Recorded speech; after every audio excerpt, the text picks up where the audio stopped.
नमस्कार मंडळी, नमस्कार. सो मला खूप आनंद होतो आहे कारण 2026मधला पहिला ट्रेक मी मार्चच्या महिन्यात करतो आहे. खूप उशीर झाला आहे मला माहिती आहे, आणि लास्ट इयर खूप भरपूर ट्रेक्स केले. ते तुम्हाला माझ्या हिंदी चॅनलवरती पाहायला मिळतीलच. आणि मग मी मराठी चॅनलसुद्धा सुरू केला, त्यासाठी हा कॉन्टेंट आहे. आत्ता आलो आहे मी दर्या गावात. दर्यागाव हे बेस विलेज आहे सुधागडचं. माझ्या पाठीमागे तुम्हाला सुधागड दिसत असेल.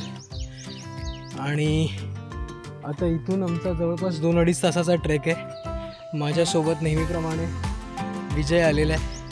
विजय सावलीमध्ये. नमस्कार. तर विजय, थँक्यू. भरपूर ट्रेक केले माझ्याबरोबर. 2026मधला आमचा पहिला ट्रेक आहे. आणि मला आज मी ठरवलेलं की ब्लॉगमध्ये पहिल्यांदा थँक्यू बोलायचं विजयला. कारण किती वर्ष झाली, 2-2.5 वर्ष झाली आम्ही ट्रेकिंग एकत्र करतो आहे. बरेच किल्ले केले. आणि 2026ला मुहूर्त सापडत नव्हता. भरपूर मंदिरच घडत होती. तर मग फायनली जबरदस्ती आज त्याचं एक मोमेंटम होतं ना ट्रेकिंगचं, ते थोडंसं ब्रेक झालेलं. त्यामुळे विचार केलेला, 4चा अलार्म लावलेला, 4 वाजता उठून आंघोळ करून निघायचा प्लॅन होता. पण थोडीशी झोप हवी असं करत 5ला उठलो. 5ला आंघोळ वगैरे केली, आटपली, चहा घेतला आणि निघालो. 6ला पिकअप केला विजयला. आणि आता 10 वाजलेत. इथे येईपर्यंत नाश्ता केला ऑन द वे. खरं तर हा टाईम चुकीचा आहे ट्रेक स्टार्ट करायला, पण काही ऑप्शन नाही आहे. सो सुधागड मी असेंड करायला सुरू केलं आहे. माझ्यासोबत विजय आहे. आणि आजचा जो दिवस आहे तो वीकडेमध्ये आहे. सुट्टी टाकून आलो आहे मी. तर पूर्ण ह्या व्लॉगमध्ये इथला इतिहास, थोडेफार घटना, अशा सगळ्या मी कवर करणार आहे.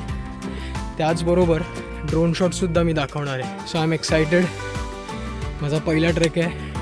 सो ड्रोन शॉटसुद्धा मला चांगले घ्यायची इच्छा आहे. सुधागडचं जे बेस विलेज आहे त्याचं नाव आहे दर्यागाव. आणि ह्याचं जे अंतर आहे मुंबईपासून ते आहे जवळपास 113 किलोमीटर आणि पुण्यापासून 126 किलोमीटर.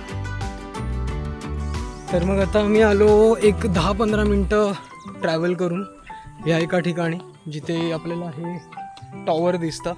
ही खूण आहे की तुम्ही बरोबर मार्गावरती आहात. सो निघालो आहे. जस्ट 10 ते 15 मिनटं झाले. समोर माझ्या दिसतोय सुधागड. आम्ही जवळपास 10 वाजता ट्रेक सुरू केलेला आणि त्याचे परिणाम आम्ही भोगायला सुरू केलेले. भरपूर ऊन होता, डोक्यावरती सूर्य चढत चाललेला. पण जसे जसे आम्ही वरती असेंड करत चाललेलो तसे तसे दृश्य बदलत चाललेले. समोर आता होती एकोलेची दरी.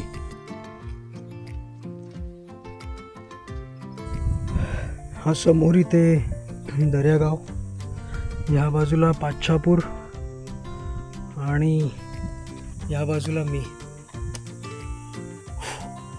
त्या बाजूला विजय. दम लागतोय खूप. ऊन आहे, प्रचंड ऊन आहे. 10 वाजता चढायला सुरू केलेला. 11 वाजलेत, 1 तास गेला. आणि जवळपास 50% झाला आहे. नाही ना, 30% कवर केला आहे ट्रॅक. अजून 70 बाकी आहे. वरती पठार आहे आणि तिथे चटके बसणार आहेत, एवढं तर नक्की. पोचलो आहे आत्ता आम्ही, जिथे जुन्या पायऱ्या आपल्याला पाहायला मिळतात. खूप मस्त वाटलं कारण इथे आल्यानंतर पूर्ण रस्ता ही पायवाटाने भरलेली होती. पण 30% ट्रेक केला कंप्लीट. आणि पुढे आल्यावर आपल्याला पुरातन पायऱ्या पाहायला मिळतात, जे ॲक्च्युअल सुधागडच्या पायऱ्या आहेत. आता त्या माझ्या समोर आहे, थोड्याशा पाठी दिसत आहेत तुम्हाला. ह्या बघा, ह्या पायऱ्या जुन्या आहेत, तशाच्या तशा अजूनसुद्धा. 300-350 वर्षापूर्वीच्या पायऱ्या किंवा पेशवेकाळी परत बांधल्या असलेल्या पायऱ्या आजसुद्धा आपल्याला तशाच्या तशा पाहायला मिळतात. आणि आजकाल कॉलेजमधनं शिकून आलेले चांगले इंजिनियरसुद्धा असं बांधू नाही शकत. 2 महिने 3 महिन्यात खराब होतात. बांधकाम गचाळ क्वालिटीचं असतं. आणि शोकांतिका आहे ही आपल्या शिक्षणाची आणि मानसिकतेची. खूप गरमी आहे आणि आज या किल्ल्यावरती फक्त आम्ही दोघंच आहोत.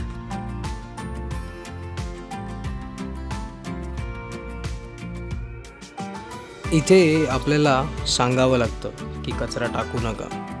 वरती चढून आल्यावर सर्वप्रथम आपल्याला दिसतो तो हा दरवाजा. ह्याचं नक्षीकाम खरंच मी पाहतच राहिलो. आणि तेवढ्यातच माझं लक्ष गेलं एका मेटल पीसकडे. ह्याच्यामध्ये 2 दगडांना जॉईंट करण्यासाठी लोखंडाचा त्या काळात वापर केलेला आहे आणि ते दिसून येतं. दरवाज्यांचे हिंजेस आणि उंबरा आत्ता सध्याच्या परिस्थितीत आपल्याला पाहायला मिळतो. ह्या दरवाजापासूनच फॉर्टिफिकेशन सुरू होते, तटबंदी ज्याला आपण म्हणतो. हा आहे ठाकूरवाडीतून आल्यानंतरचा दरवाजा. वरती चढून येताच भल्या मोठ्या पायऱ्या दिसल्या. दर्शन घेतले व आतमध्ये येण्यास सुरू केले. पायऱ्या खरंच खूप सुंदर आणि प्रशस्त दिसून येतात. त्या काळच्या दरवाजाला अटकणी लावण्याच्या जागासुद्धा मला इथे पाहायला मिळाल्या, जेणेकरून दरवाजा बंद होत असे. पायऱ्या खरंच खूप सुंदर वाटल्या.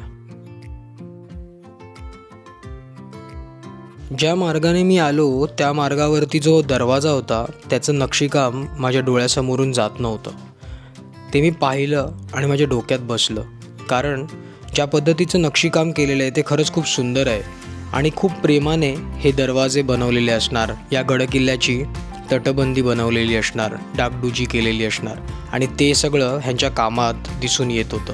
ठाकूरवाडीतून येणारा हा दरवाजा कातळाच्या बाजूलाच बनवलेला दिसून येतो. वरती गड चढून आलो आहे आणि इथे बसायला जागा दिसते मावळ्यांसाठी.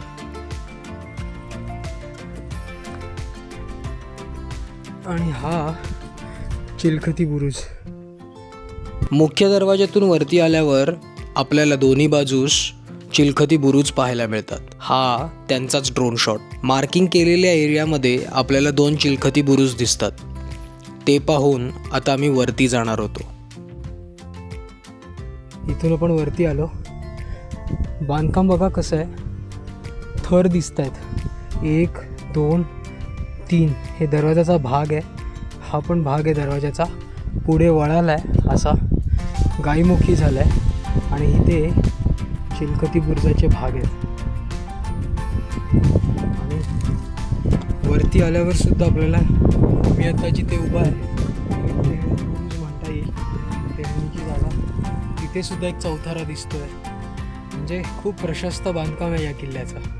आणि गड महत्त्वाचा असल्यामुळे इथे तटबंदीवरनं समजून येतं आहे, दरवाजावरनं समजून येतं आहे की काय महत्त्व आहे या किल्ल्याचं.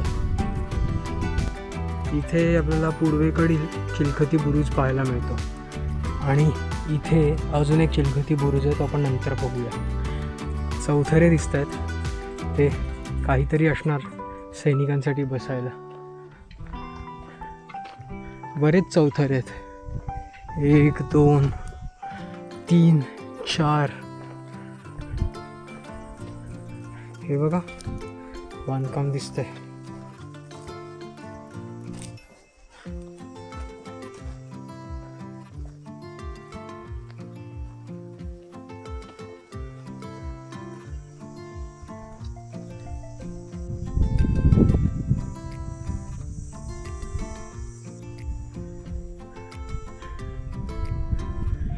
इथे चिलखती बुरुज दिसते. सो हे इथे आपल्याला चिलखती बुरुजाचे दरवाजे दिसतात.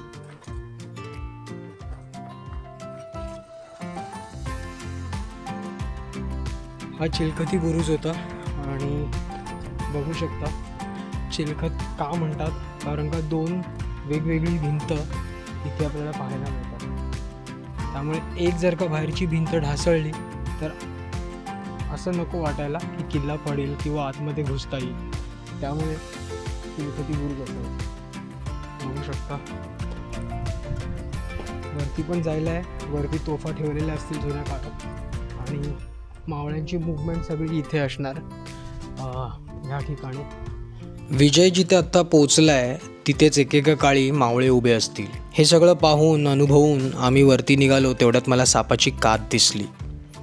मग आम्ही पोचलो एका पाण्याच्या टाकीजवळ, जिथे आम्ही जवळपास अर्धा पाऊण तास घालवला, कारण खूप थकलो होतो आणि तहान लागली होती. मी जवळपास 2 बॉटल पाणी प्यायलो या टाकीतलं.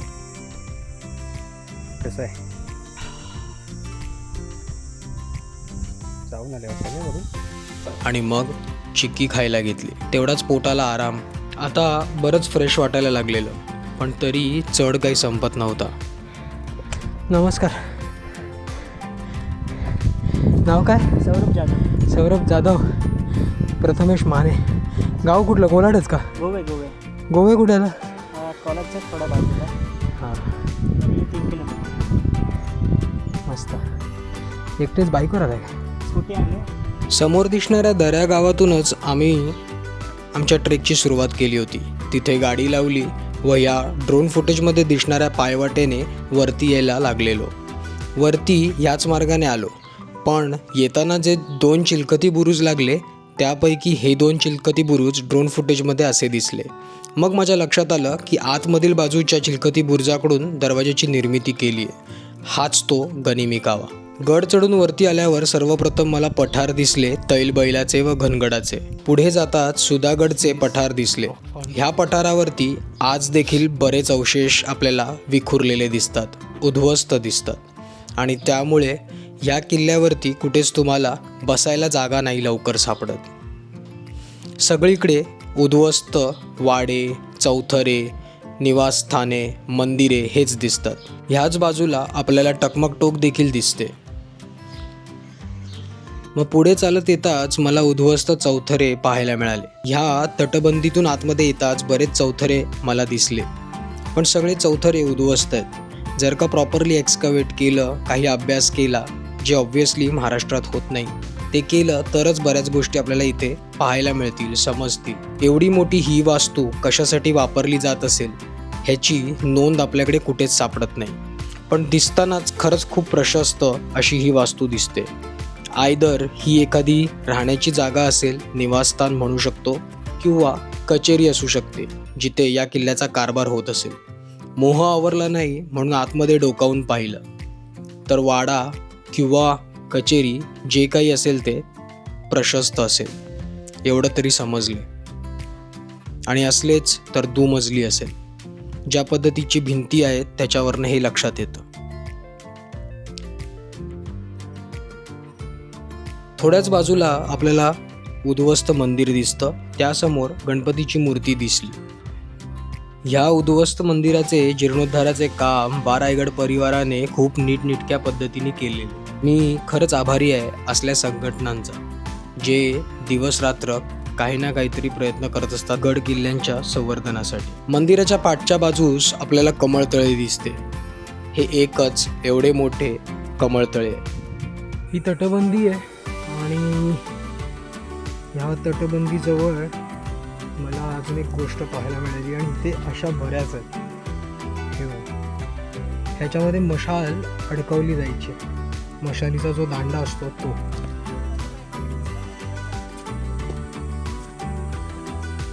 तटबंदी खरंच खूप सुंदर आहे आणि बघण्यासारखी आहे. ही बघा, इथून गेली आहे.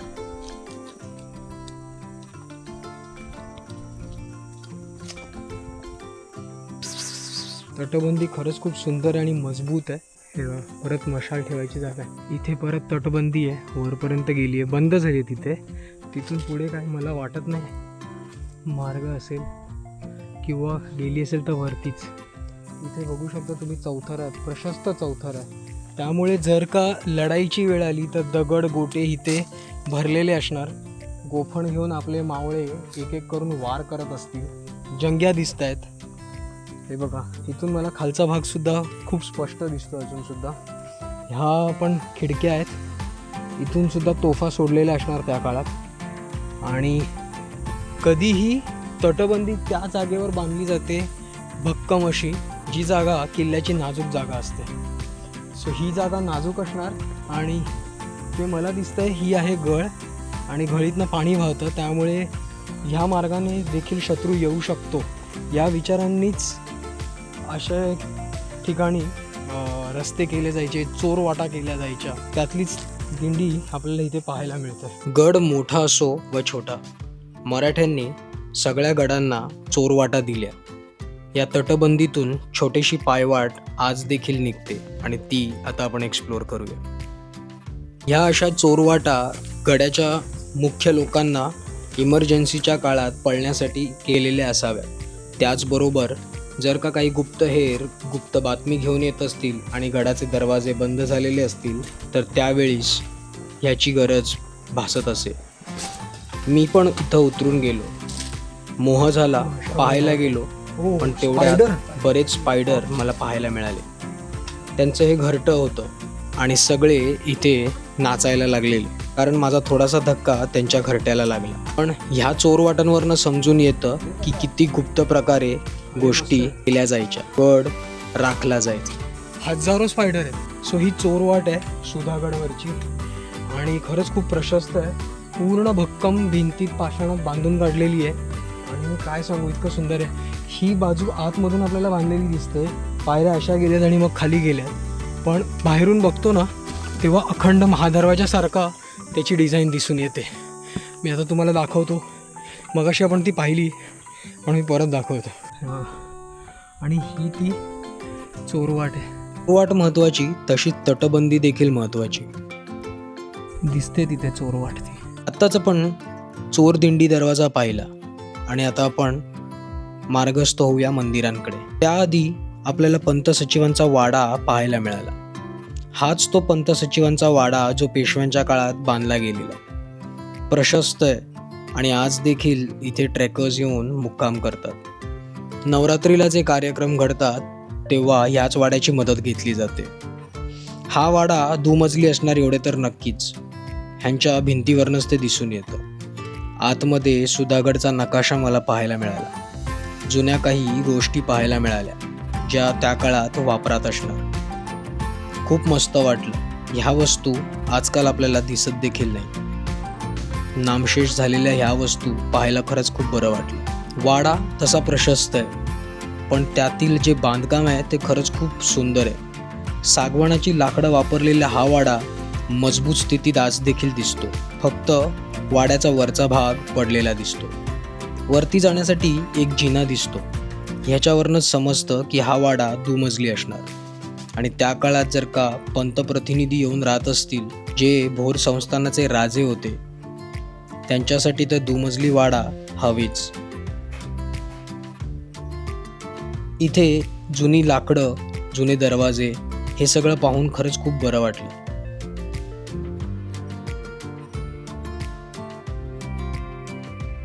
वाड्याच्या बाजूलाच आपल्याला एक शिव मंदिर पाहायला मिळते व त्यासमोर अजून एक छोटेसे मंदिर दिसते. शिव मंदिरामध्ये आपल्याला बऱ्याचशा मूर्त्या पाहायला मिळतात ज्या देवांच्या आहेत. गणपती दिसले, पण 2 गणपतीच्या मूर्त्या. म्हणजे या किल्ल्यावरती इथे तिथे विखुरलेल्या मंदिरांचे अवशेष इकडेच गोळा करून ठेवलेले दिसतात. शिव मंदिराच्या समोर चिंतोबाचे मंदिर दिसते. हे इथलेच गडदेवता असते. हा परिसर झाडांनी कव्हर केलेला आहे, त्यामुळे इथे खरंच खूप गारवा वाटत होता. पुढे येताच आम्हाला गजलक्ष्मीचे मंदिर दिसले. गजलक्ष्मी म्हणजे श्रीमंतीचे प्रतीक. तिचे दर्शन घेतले व पुढे बोराई देवीच्या मंदिराकडे निघालो. बोराई देवीचे मंदिर प्रशस्त आहे, मोठे आणि सुधागडच्या पठारावर वसलेले. मंदिराजवळ येताच आपल्याला रिकामी जागा मंदिरासमोरची दिसते. त्यात असलेले गजस्तंभ, जुने मंदिर व वीरघळी पाहायला मिळतात. मंदिर बंद असल्यामुळे कॅमेरा आतमध्ये टाकून मी हा शॉट घेतला आणि त्याच वेळेस लक्ष गेलं माझं ते इथल्या घंटेकडे. ही तीच घंटा आहे जी पोर्तुगीजांना हरवून चिमाजी अप्पांनी जे चर्चेस तोडलेले, पाडलेले, त्यांच्या घंटा मंदिरात वाटलेल्या, त्यातलीच ही एक घंटा. मंदिराच्या समोर बऱ्याच अशा वीरघळी आपल्याला पाहायला मिळतात. त्यातल्या काही सतीशिळा देखील आहेत. ज्या वीरांनी इथे आपल्या प्राणाची आहुती दिली, त्यांच्या स्त्रियांनी, त्यांच्या बायकांनी सती जायचे ठरवले व ते गेल्या. त्यांच्या स्मरणार्थ इथे सतीशिळा आज आपल्याला पाहायला मिळतात. देवीचं दर्शन घेतलं आणि इथे वीरगळी पाहिल्या. समाध्यासुद्धा आजूबाजूला दिसत आहेत. सो बरंच काही आहे इथे पाहण्यासारखं, ऐतिहासिक आहे. नक्की या, सुधागड बघण्यासारखं आहे. मंदिर बघून झाल्यावर इथे बरेच समाध्या दिसल्या. ह्या समाध्या अज्ञात वीरांच्या आहेत आणि एक एक करून त्यांचे दर्शन घेतले. जशा इथे सतीशिळा व वीरगळी दिसतात, तशाच समाध्या देखील दिसतात. म्हणजेच इथे बरीच मोठी लढाई झालेली असणार आणि हे त्याचंच प्रतीक. इथे वारलेले जे वीर आहेत, ज्यांनी बलिदान दिले, त्यांच्या स्मरणार्थ ह्या समाध्या उभारलेल्या दिसून येतात. भोराई मंदिराच्या बाजूला लांब लांबपर्यंत पसरलेल्या ह्या समाध्या बरंच काही सांगून जातात. भोरचे संस्थान मोठे होते आणि भोराई देवी भोरचीच देवी, त्यामुळे भोराई देवीच्या समोर आपल्याला गजस्तंभ दिसतो. जसे गजलक्ष्मीचे मंदिर दिसते तसेच गजस्तंभ दिसतो. ह्यावरूनच समजते भोर संस्थानासाठी सरसगड व सुधागड किती महत्त्वाचे किल्ले होते, कारण हे त्यांच्या अखत्यारीत यायचे. आता आपल्याला रस्ता दाखवतोय महादरवाजा व पूर्व बुर्जाकडे जाणारा मार्ग. आणि हा बोर्ड लावला आहे ट्रेक क्षितिज संस्थेने. आभारी आहे त्यांचा, खूप चांगला काम करतात. आणि इथे पण आपल्याला काहीतरी दिसतंय, थोडंसं ग्लिम्स घेऊया. ओम नमः शिवाय. मारुती आहेत, पनवती दिसते पायाखाली. आणि हे आहेत चापट मारुती किंवा चपेटदान मारुती. बोराई मातेचं दर्शन घेऊन आम्ही आता खाली निघालो आहे महादरवाजाकडे. महादरवाजाबद्दल मला एक गोष्ट सांगायची, आणि ती म्हणजे असं असू शकतं की रायगडाच्या आधी या सुधागडला राजधानीचा दर्जा देण्याचा प्रयत्न शिवरायांनी केला असेल, पण त्याच्याबद्दल काही तथ्य आहे की नाही मला माहिती नाही, खरंच माहिती नाही. वाचनात आलं असेल कोणाच्या तर चांगली गोष्ट आहे, मग तथ्य आहे. पण जर का आपण असंच ह्या किल्ल्याचा महादरवाजा रायगडाबरोबर मॅच करून आपण जर का बोलत असू तर ते चुकीचं आहे, अफवा आहेत त्या. डॉक्युमेंटेड असेल तर नक्की खरी गोष्ट आहे. असं पण असू शकतं की रायगडचा महादरवाजाची कॉपी इथे केलेली असेल, पण त्यासाठी माझं मत आहे कार्बन डेटिंग केलं पाहिजे. हे दगड कधी बसवलेत, चुना किंवा जे सिमेंटिंग एजंट वापरलं आहे, शिशं, गूळ आणि चुना, हे कधी बनलेलं आहे, त्या कार्बन डेटिंगवरून आपल्याला समजेल की रायगडचा किल्ल्याचा महादरवाजा हा पुरातन आहे का सुधागडचा. मग आपण त्याच्याबद्दल काहीतरी कमेंट करू शकतो. हे माझं मत आहे.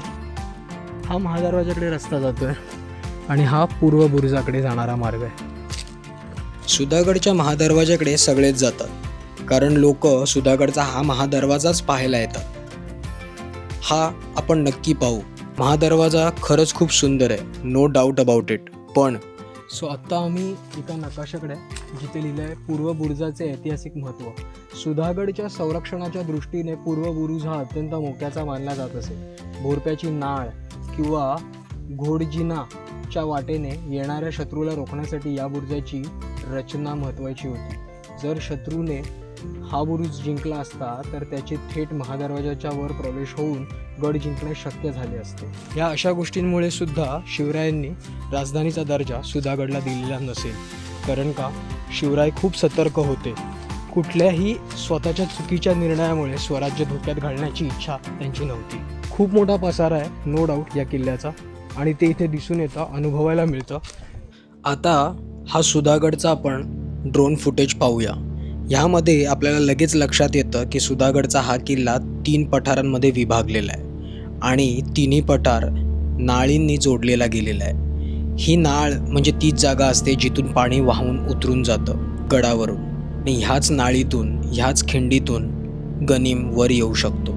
त्यामुळे इथे आज देखील आपल्याला तटबंदी पाहायला मिळते, आणि तटबंदी नेहमी त्याच जागेवरती बांधली जाते जी कमकुवत बाजू आहे. आणि ह्या किल्ल्याला बऱ्याच कमकुवत बाजू आहेत, आणि तटबंदी बांधली तरी भौगोलिकदृष्ट्या हा किल्ला तैलबैलाच्या पठाराजवळ आहे. ह्याचं तुम्ही काहीच करू नाही शकत. इथून केलेला तोफेचा मारा थेट सुधागडच्या पठारावरती येऊन धडकणार, त्यामुळे हा किल्ला अनसेफ आहे. आणि बऱ्याच गोष्टींपासून ह्या किल्ल्याला धोका आहे, ते आता आपण पाहूया. समोर असणारा तैलबैला, त्यानंतर कोरीगड, त्यानंतर घनगड, हे सगळे जर का किल्ले आपल्या ताब्यात असतील तरच सुधागड सेफ होता. आणि ह्यातला एक देखील किल्ला जर का पडला, गनिमाच्या हाती लागला, मुघलशाहीत गेला किंवा आदिलशाहीत गेला तर ते स्वराज्यासाठी धोक्याचे होते. कारण तैलबैला म्हणा किंवा तैलबैलाचे पठार म्हणा, हे सुधागडशी एका नाळेने जोडलेले. ही नाळ जर का स्वराज्याच्या कामी आली तर ती मराठ्यांची मदतच करणार, पण जर का तैलबैलासारखा किल्ला गनिमाच्या हाती लागला तर ह्या नाळीतून फौज किंवा तोफेचा मारा सोप्या पद्धतीने करता येतो. आणि अजून एक गोष्ट, या किल्ल्याचा पठार काळ्या पाषाणात बनलेला आहे, आणि हे पठार असल्यामुळे इथे कुठल्याच टेकड्या नाहीत जेणेकरून पाणी ओघळून तळ्यांमध्ये साठेल. आणि हे आपल्याला रायगडावर पाहायला मिळतं. उतार आणि चढ असल्यामुळे तिथे जे पाणी पडतं पावसाचं ते हळूहळू तिथल्या तळ्यांमध्ये साठलं जातं. पण हेच आपल्याला सुधागडवर पाहायला मिळत नाही. त्यामुळे आज हा किल्ला ओसाड पडलेला दिसतो. हे पठार या ड्रोन फुटेजमध्ये नीट पाहून घ्या. इथे कुठेच आपल्याला झाडी दिसून येत नाहीत, कारण ग्राउंड वॉटर रिझर्व कमी आहे. पाषाण उघडा पडलेला आहे, लगेच तापतो. त्याचमुळे पाण्याचं बाष्पीभवन लगेच होऊन जातं, म्हणजेच इव्हॅपोरेशन. हे आहे का कोकमचं फळ आहे त्या झाडावर आणि पहिल्यांदा पाहायला मिळालं. मला वाटतं माकडांनी खाऊन सोडले. तिकडचे दाखव, तिकडे आहेत का कोकम दिसतात? सगळे खाल्ले. हे बघा आले का?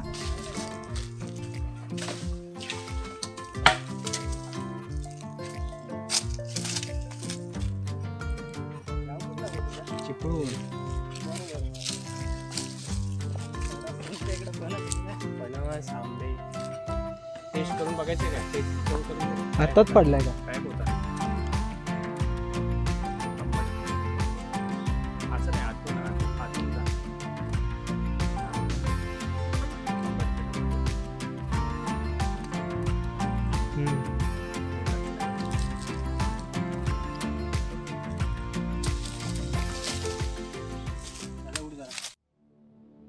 महादरवाजाला संरक्षण देणाऱ्या पूर्वेकडील बुर्जाकडे जायला तर आम्ही निघालो, पण अडचण होती ती म्हणजे पायवाट. इथली पायवाट तितक्या सोप्या पद्धतीने दिसून येत नाही, म्हणून शेवटी ठरवलं आपण ड्रोन काढून तो बुरुज पाहूया. पाहायला गेलो तर मी खरंच खूप सरप्राईज होतो, कारण जे लोकेशन होतं बुरुजाचं ते खूप अवघड ठिकाणी होतं. मराठ्यांनी महादरवाजाच्या संरक्षणासाठी जो बुरुज बांधला तो अवघड ठिकाणी बनवलेला दिसून आला, पण त्याची गरज देखील होती. कारण ह्या बुरुजाच्या पायथ्यालाच आपल्याला काही सुळके दिसतात, काही खिंडी दिसतात आणि ह्या खिंडीतून जर का गनिम वरती आला तर सोप्या पद्धतीने तुम्ही महादरवाजाकडे पोहोचता. आणि तेच मगाशी आपण वाचलं. समोर दिसणारा घनगड, एकोले दरी, कोरीगड व तैलबैला किल्ला, इथून येणाऱ्या गनिमांना रोखण्यासाठी हा बुरुज बांधलेला आहे. ते इथून दिसते. ड्रोन काढलाच होता म्हणून महादरवाजाचे देखील काही फुटेजेस घेतले. फुटेजेस घेताना माझ्या लक्षात आले की हा दरवाजा नुसता रायगडच्या महादरवाजासारखा दिसतो असं नाही, तर ह्याच्यावरती जो गनिम कावा दिसतो तो देखील रायगडासारखाच आहे. रायगडाच्या महादरवाजाच्या वरती आपल्याला पाण्याचे टाके पाहायला मिळतात. असेच पाण्याचे टाके सुधागडच्या महादरवाजाच्या वरती देखील मला पाहायला मिळाले. हा आहे तो महादरवाजा. दिसताना खरंच खूप सुंदर आहे. जवळ गेल्यावर तो प्रशस्त असणार एवढे तर नक्कीच. तटबंदी मजबूत बांधलेली आहे. हा महादरवाजा उघडतो तो तैलबैलाच्या पठाराच्या पायथ्याला. हे जेवढं चांगलं आहे तेवढंच वाईट देखील आहे. त्याहूनही जास्त तो रस्ता आहे महादरवाजाकडे येणारा तो सरळ आहे, आणि हे शिवरायांना कधीच मान्य नव्हतं. तुम्ही जर का आजचा रायगड पाहिलात तर खूप लढा बुर्जापासून चित्त दरवाजापर्यंत व चित्त दरवाजापासून महादरवाजापर्यंत बरीच वळणे आपल्याला पाहायला मिळतात. चला तर मग जवळून पाहूया सुधागडचा महादरवाजा. आता मी वरच्या बाजूस पोचलेलो, जिथे सर्वप्रथम मला दिसली चौकी, जिथून रायगडाच्या महादरवाजाकडे लक्ष दिलं जात असेल. दरवाजा अप्रतिम आहे. रायगडाच्या महादरवाजाची प्रतिकृतीच आहे, हे नक्कीच आहे, ह्याच्यात काही दुमत नाही. आणि मी पाहिल्यानंतर मला 2 क्षणासाठी मी रायगडावर आल्यासारखेच मला भासले. हे देखील मी तुम्हाला आवर्जून सांगू इच्छितो. इथे दिसणारी नक्षीकाम मला खरंच खूप आवडली. इथे जे नक्षीकाम आहे ते स्वच्छ दिसतंय. शरब असो किंवा वेली असोत, कमळ असोत, हे सगळं आपल्याला नीट इथे पाहायला मिळतंय. मला अजून एक गोष्ट आवडली ती म्हणजे पाण्याचा निचरा होण्यासाठी होल पाडलेले आहेत, जिथून महादरवाजाच्या वरतून पाणी वाहून जाईल. महादरवाजाच्या आतमधील बाजू खरंच खूप प्रशस्त आहे आणि ते आपल्याला लगेच लक्षात येतं. बाजूला असलेल्या देवड्या मला आठवण करून देत होते महाराजांचे मावळे कसे इथे थांबले असतील, बसले असतील, वाट बघत असतील, कसा त्यांनी महाराजांना मुजरा केला असेल. या सगळ्या गोष्टी माझ्या डोळ्यासमोर इथे आल्यावर उभ्या राहत होत्या. हाच तो महादरवाजा व त्याची ती सरळसोट नाळ, जिथून पाणी एकेका काळी वाहून जायचं, आणि त्याच मार्गावरती महादरवाजा बनवलेला. पण ह्याच महादरवाजाच्या संरक्षणासाठी आपल्याला या टेकडीच्या पलीकडे एक बुरुज बांधलेला दिसून येतो. त्याला आज पूर्वेचा बुरुज म्हणतात. इतकं संरक्षण देऊन देखील या किल्ल्याला राजधानीचा दर्जा मिळाला नाही. फक्त संरक्षण एवढाच एक मुद्दा नसून इथे असणाऱ्या अडचणी बऱ्याच आहेत. पण किल्ला सेफ ठेवण्यासाठी किती धडपड तेव्हाच्या लोकांनी केलेली इथे दिसून येते. एका अवघड ठिकाणी, अडचणीच्या ठिकाणी पूर्वेला बुरुज बांधलेला दिसतो. हाच आहे तो धोणशे गावातून येणारा गायमुखी महादरवाजा.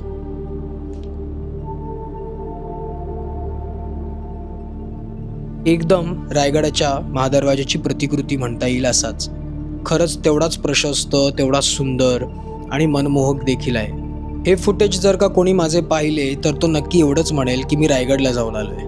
कारण आपण लहानपणापासून रायगडचा महादरवाजा, त्याचे ते प्रशस्त बुरुज पाहत आलो आहे आणि त्यामुळे आपल्या मनामध्ये एक आधीच पिक्चर तयार झालेलं आहे. आणि त्यामध्ये जेव्हा सुधागडचा महादरवाजा येतो तेव्हा आपण नक्की कन्फ्यूज होतो. मी सुद्धा एका क्षणासाठी झालो.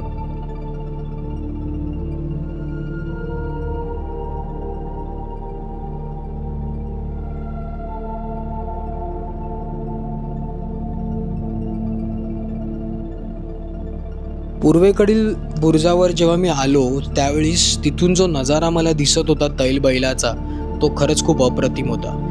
मला राहवलं नाही म्हणून मी काही ड्रोन फुटेजेस घेतले आणि त्यामध्ये तैलबैला म्हणा, घनगडचा किल्ला म्हणा किंवा दर्या नदी म्हणा, एकोले व्हॅली म्हणा, हे सगळे खूप सुंदररित्या मी कॅप्चर करण्याचा प्रयत्न केला. आय होप तुम्हाला हे ड्रोन फुटेजेस आवडले असतील. ह्याचा देखील एक सिनेमॅटिक व्लॉग मी लवकरच काढणार आहे.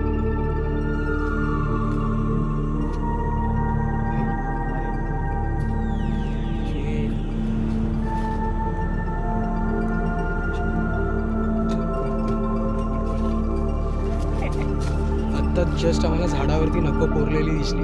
मारलेली होती, कोरलेली काय. आणि युजली अस्वल असतं किंवा बिबट्या, अस्वल असण्याचे चान्सेस जास्त आहेत. कारण अस्वल असे नखांना शार्पन करतात किंवा स्वच्छ करतात. परतीच्या वाटेवर असताना आम्हाला परत काही चौथरे दिसले. या चौथऱ्यांचा उपयोग काय असेल माहिती नाही, पण महादरवाजाजवळ असल्यामुळे आम्हाला असं वाटतं इथे पण की दिसले. फौजांना बसण्यासाठी जागा ठेवलेली असणार. मग काय.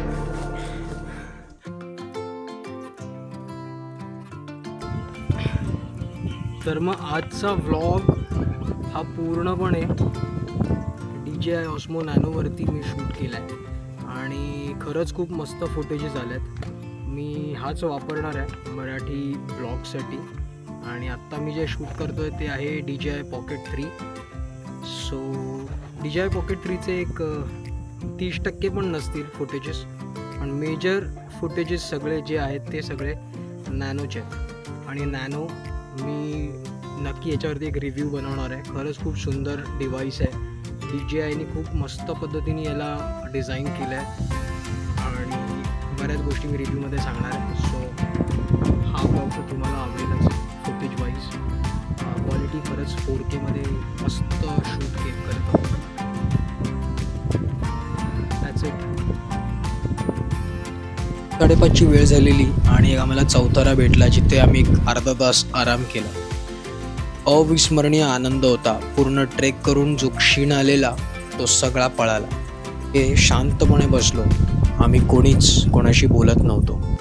फक्त अनुभव घेत होतो सह्याद्रीचा व इथून वाहणाऱ्या वाऱ्याचा.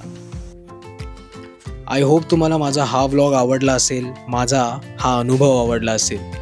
भेटूया नवीन एखाद्या व्लॉग सकट, नवीन एखाद्या अनुभवासकट. सबस्क्राईब नसेल केलं तर नक्की सबस्क्राईब करा. नवीन बराच कॉन्टेंट तुम्हाला याच्यावरती पाहायला मिळणार आहे. भेटूया नवीन ब्लॉग सकट. तोपर्यंत जय शंभूराजे, जय शिवराय.